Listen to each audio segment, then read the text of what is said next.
देखिए, हमारी थाना साइबर और इसके अलावा हमारी स्वाट टीम और सर्विलांस टीम के माध्यम से जो हमारे एएसपी साहब हैं, इन्होंने एक साइबर गैंग पे हम लोग काम कर रहे थे, जिसमें नवंबर में भी करीब 11 लोगों की गिरफ्तारी हुई थी यहाँ से कोतवाली थाना क्षेत्र से। उसी का एक एसोसिएट गैंग है ये अभी पांडेपुर थाना बड़ा लालपुर जनपद बनारस से गिरफ्तार किया है, जिसमें करीब 7 लोग मिले हैं। जिसमें एक शुभम जायसवाल हैं, ये थाना जमालपुर जनपद मिर्ज़ापुर के रहने वाले हैं। एक धनजीत यादव हैं, ये थाना चंदबक जौनपुर के रहने वाले हैं। एक अजय यादव है, ये थाना चोलापुर जनपद बनारस के रहने वाले हैं। अभय राय पुत्र बहादुर राय, ये थाना बलुआ जनपद चंदौली के हैं। अविनाश राय हैं, ये थाना अंडाल जनपद पश्चिम बर्धमान आसनसोल पश्चिम बंगाल के रहने वाले हैं। एक शुभम यादव हैं, जो कि थाना चोलापुर जनपद बनारस के रहने वाले हैं। और पीयूष यादव है, ये भी थाना गोरा बादशाहपुर जनपद जौनपुर के रहने वाले हैं। और इन सब लोगों के पास से करीब 15 लाख रुपए का सामान, जिसमें 51 मोबाइल फ़ोन इनके पास से बरामद हुए हैं, 4 लैपटॉप इनके पास से बरामद हुए हैं, और 42 एटीएम कार्ड हैं, 13 बैंक की पासबुक हैं, और करीब 80 सिम कार्ड इनके पास से मिले हैं। 4 बैंक की पासबुक मिली है, और एक फाइबर का जो राउटर है वो इनके पास से बरामद हुआ है। और ये पांडेपुर में एक जो मकान है, 2 मंजिला मकान था, उसको किराए पे लेके इन्होंने वहाँ पे एक कॉल सेंटर यहाँ पे बनाया हुआ था। और इनके सारे अकाउंट्स और इसकी हमें जानकारी की गई तो करीब 208 बैंक अकाउंट इन्होंने खुलवा रखे थे, और उसमें करीब पिछले 6 महीने में 95 करोड़ का ट्रांजैक्शन इनके अकाउंट में था।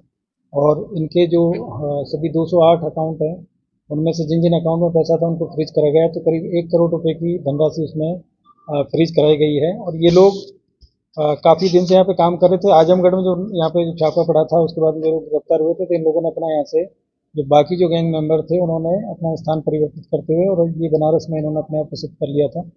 और वहाँ पे ये लोग ऑनलाइन गेम्स जो क्रिकेट बज के नाम से व्हाट्सएप और टेलीग्राम के माध्यम से ये लोग उसका एडवर्टाइजमेंट करते थे, और उसके बाद में सोशल मीडिया इंस्टाग्राम फेसबुक और इनके माध्यम से लोगों से संपर्क बना के और ये गेम खिलाते थे, और गेम के नाम पे उनको पैसा जितवाना दुगना तिगना करने के नाम पे लोगों को मोटिवेट करते थे, गेम खिलाते थे। और उसके बाद में जब वो लोग उसमें इन्वॉल्व हो जाते थे, उसके बाद में जब बड़ी धनराशि जब लोग लगाते थे, तो उनका पैसा ये लोग उसमें से निकाल के और अपने बैंक अकाउंट्स में अलग अलग बैंक अकाउंट्स में ट्रांसफ़र करके, और फिर उसको कई चैनल के माध्यम से बाद में या तो किसी कंपनी के अकाउंट में ये लोग ट्रांसफ़र कर देते थे, या फिर उसको कहीं एटीएम से जाके उसको विड्रॉल कर लेते थे। और ये जो पूरा गैंग है, ये वहाँ पे अलग अलग इनको काम मिला हुआ था, और ये लोग वहाँ पे काम कर रहे थे। तो ये काफ़ी एक ऑर्गेनाइज तरीके से इन लोगों के द्वारा ये काम किया जा रहा था।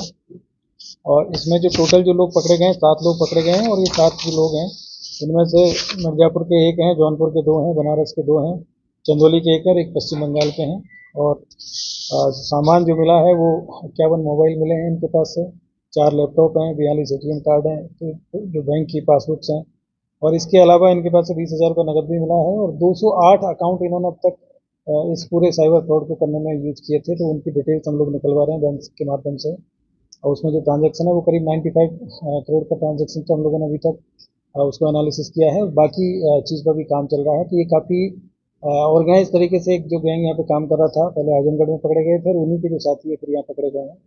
और बड़ी संख्या में ये लोगों को मोटिवेट कर लेते हैं, और आजकल सोशल मीडिया के माध्यम से और जो भी सोशल मीडिया प्लेटफॉर्म्स हैं उनके माध्यम से लोगों को मोटिवेट करते हैं, और उसके बाद भी फिर उनका पैसा ये ठगने का काम करते हैं। तो काफ़ी अच्छी जो कार्रवाई है हमारी जो साइबर थाने की जो टीम है उसके द्वारा की गई है। इसके लिए मेरे द्वारा जो पूरी टीम है उसको 25,000 रुपये का नगद पुरस्कार इसमें दिया जा रहा है।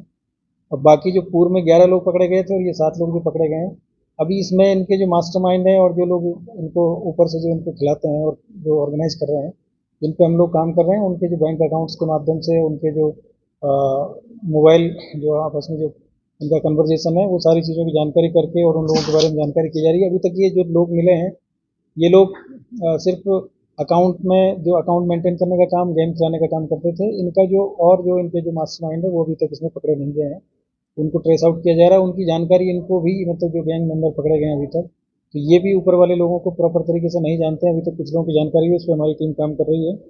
और एक दूसरी जो चीज़ है कि ये जो लोग हैं, ये बहुत ही स्मार्ट तरीके से ये सारा काम कर रहे थे। और सारा जो पैसा है वो जो बड़ी कुछ फर्जी कंपनियां उन्होंने रजिस्टर करा रखी है उनके अकाउंट में ट्रांसफ़र कर दे रहे हैं। कुछ लोगों के द्वारा एटीएम से विड्रॉल करके और कुछ सामान की परचेजिंग भी की गई है। तो हम लोग इस पे काम कर रहे हैं और इसमें इन्होंने जो मोबाइल जो होता है इनके पास में जो इनसे भी जो लोग संपर्क करते हैं तो उसको इन्होंने कॉल स्पूफिंग करके और उसमें जो नंबर है वो इंटरनेशनल कॉलिंग का नंबर होता है। और अभी तक जो नंबरों की जो इन्होंने जो पता चला है कि उसमें एक जो नंबर है वो श्रीलंका से जुड़े हुए हैं। एक यूएई के जो उनके जो पिन कोड है वहाँ के जो सब्सक्राइबर जो कोड है उसका यूज इनके द्वारा करके और इंटरनेशनल कॉलिंग करके ये लोग इस तरीके से लोगों को मोटिवेट करते हैं जिससे कि वो पकड़े ना जा सके मतलब। और मुझे लग रहा है कि हम लोगों ने जो काम किया है ये लोग यहीं के लोकल लोग हैं और इस तरीके से जो इंटरनेट कॉलिंग के माध्यम से लोगों को ठगने का काम करते हैं तो उस पर हम लोग काम कर रहे हैं। जल्दी उन लोगों को भी हम लोग उसमें पकड़े। सर, इस पूरे मामले में श्रीलंका, यूएई और भारत में ये लोग कैसे नेटवर्क बनाए हुए थे? जैसे क्या ग्रुप के माध्यम से बनाए थे या टेलीफोनिक वार्ता भी लोगों के बीच में होती थी किसी से? देखिए मैंने जैसे आपको बताया कि ये लोग जो इनके जो मास्टरमाइंड हैं उन लोगों के द्वारा कुछ लोगों को मोटिवेट करके अपनी कंपनी में काम करने के लिए उनको मोटिवेट किया जाता था फिर उनको एम्प्लॉयमेंट दिया जाता था और इनको 20 से 25 हज़ार रुपये पर मंथ की तनख्वाह मिलती है। इसके अलावा इनको फेक अकाउंट कहीं और जगह से मिलते थे। सिम कार्ड है वो कहीं और जगह से अरेंज किए जाते थे और उसके बाद में इन लोगों का काम था कि जो पैसा आता था उसको जो गेमिंग ऐप के जो अकाउंट है उससे निकाल के दूसरे अकाउंट में डालना फिर दूसरे अकाउंट से कोई दूसरे अकाउंट में डालना और कैश विड्रॉल कर लेना फिर कोई और आदमी आके जो कैश ले जाना फिर दूसरे को उसको डाल देना। तो ये एक बहुत ही ऑर्गेनाइज तरीके से काम करने वाला एक गैंग है। इस पर हम लोग काम कर रहे हैं और कुछ इनके और लोग हैं जो कि मतलब वो हमेशा इंटरनेट कॉलिंग है उसी के माध्यम से ही इनसे कांटेक्ट करते हैं। तो उनकी एक्चुअल जो जानकारी इन लोगों के पास में नहीं है। हम लोग इसमें काम कर रहे हैं जल्दी।